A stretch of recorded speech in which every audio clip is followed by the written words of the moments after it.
So here's another one. So as I said, the Sotoanum is the parent, one of the parents of Twinkles, and this is a hybrid of a Twinkle. And I thought now's the best time for me to show you because this was one of the ones that had fallen and spilt all over the floor. So it's waiting to get repotted, but as you can see, it's it's had fallen out of its pot. But in saying that, here we go.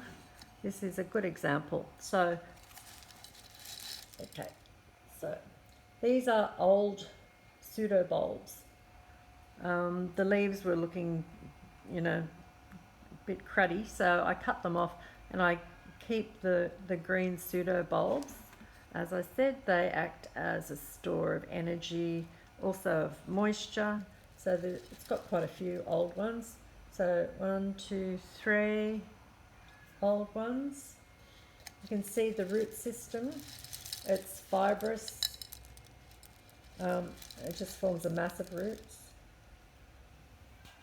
And so when I repot it, I might take maybe one of these off, but then that's going to get pushed right up against the side of the pot to give this side more room to grow.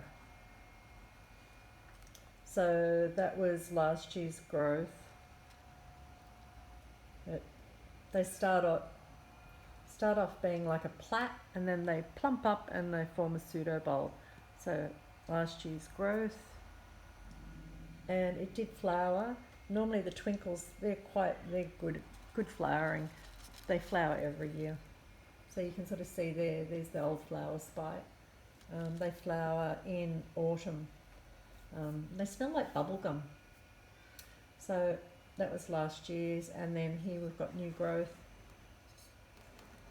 Okay, so, that was last year's as well. So last year I got 2, and as you can see, that bulb has pushed out another 2 new growths. So one there,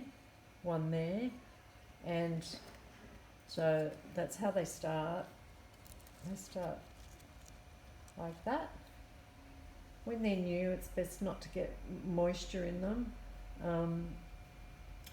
I don't let them get wet on top, so I normally just try and maintain water in the reservoir and keep the upper part of the plant dry. So they start off as like a little plat, and then that plat will plump up and become a bulb, and then once it plumps up and becomes a bulb, it will then have a leaf that way, it will have a leaf that way, and then it will produce a new growth either side. So you'll get a bulb from that, and then you get 2 new growths. So that's how it actually, that's the growth habit. And so here's another new growth. It will be the same. It will plump up into a bulb, and then it will grow a new growth that way and a new growth that way. So when you have new growth, you want to give it as much room as possible for future growth to reduce the amount of repottings. So I will pot that really like close up to the back there like that, so it will have all this room to grow. So there we go. Maybe that could go next on your list. Buy yourself a Twinkle. They're very worthwhile, and they give you flowers every year. And they're really pretty.